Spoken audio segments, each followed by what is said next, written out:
The following episode contains mature themes and strong language. Listener discretion is advised.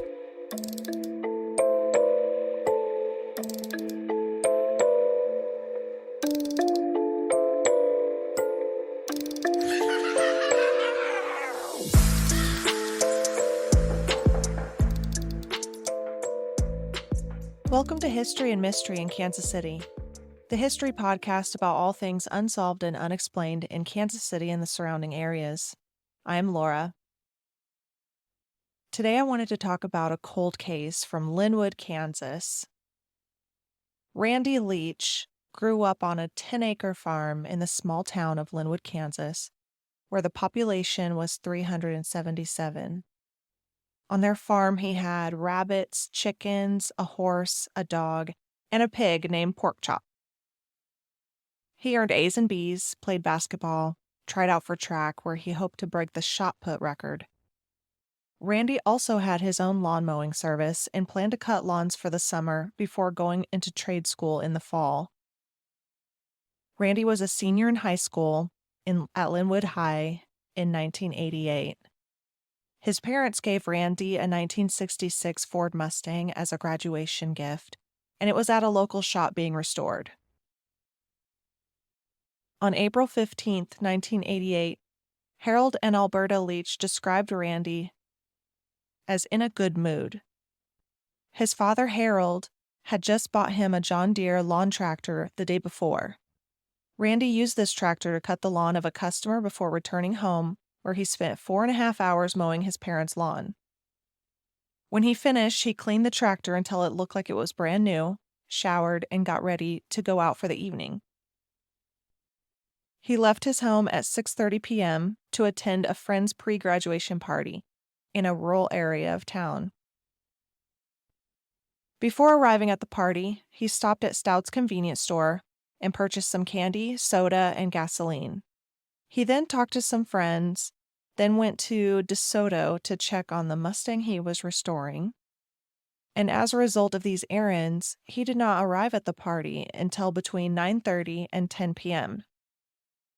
He was driving his mother's gray four-door 1985 Dodge 600 sedan with Kansas plate number LVJ8721, and he had about $50 to $60 in cash on him.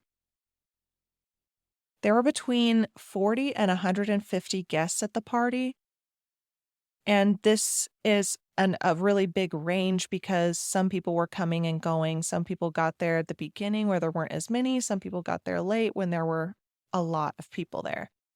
So it just depended on who you asked as how many people there were actually at the party. There was considerable drug and alcohol use by the teenaged guests. The mother of the person hosting, Annie Irwin, had reported that Andy had issues walking, but he wasn't intoxicated. But his classmates said that he did appear drunk. After a while, the students surrounding him started raising concerns over Randy, since he hadn't taken a sip of anything, but he acted as if he was drunk by the way he slurred his words or struggled to walk. A friend at the party asked him if he was okay, to which he replied, quote, "Man, I don't know."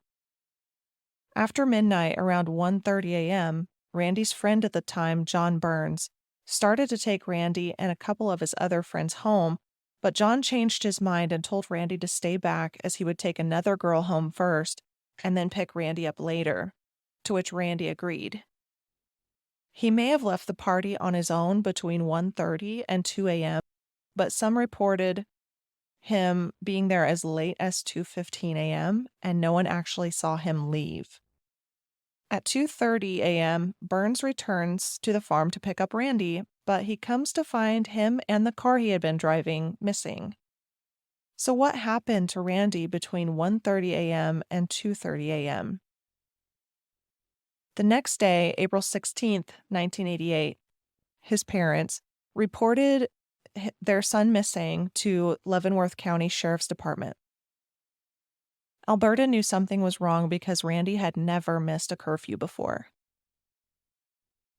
The house where the party was held was destroyed by a fire shortly after Randy's disappearance, This happened during the height of the Satanic Panic in the United States.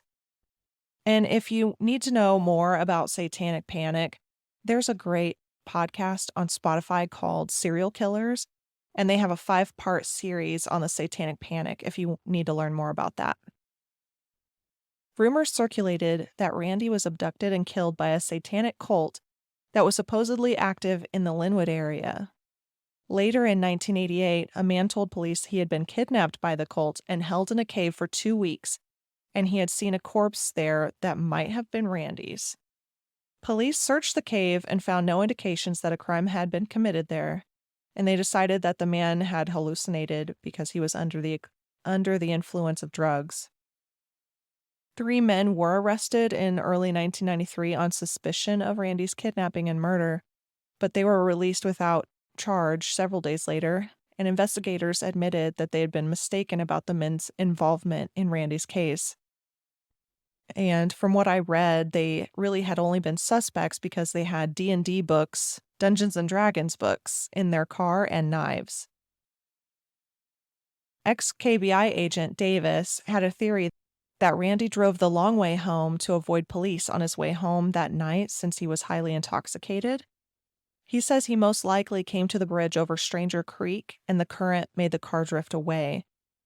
Randy's mother says that there was not a lot of rain that summer and the creek was really shallow. To date, neither Randy or his vehicle has been located, and witness interviews and partygoers have led to minimal leads. There is a $25,000 reward in this case for information that leads to the discovery of what happened to Randy on the night of the party. If you have information on this case, call either Leavenworth County Sheriff's Department or the Kansas Bureau of Investigations at 1-800-KS-CRIME. Something really suspicious besides the house burning down shortly after Randy's disappearance was that the mother of the person hosting, Annie Irwin, she was selling drinks to the people there, and they were $3 a drink with free refills. And so she was serving all of these underage people, high school students, this alcohol, and it was supposedly mixed with some grain alcohol or something really strong. You can submit tips anonymously at 785-840-6270. I'll also post the QR code where you can use the code to submit a tip anonymously as well. At the time of his disappearance, Randy was described as a white male, 220 pounds, 6'3". He had brown hair and blue eyes. So if you've heard anything, any rumors, any tips, please report it to law enforcement. His family deserves to know what happened to him. It's been over 35 years at this point, and no trace of him has been found.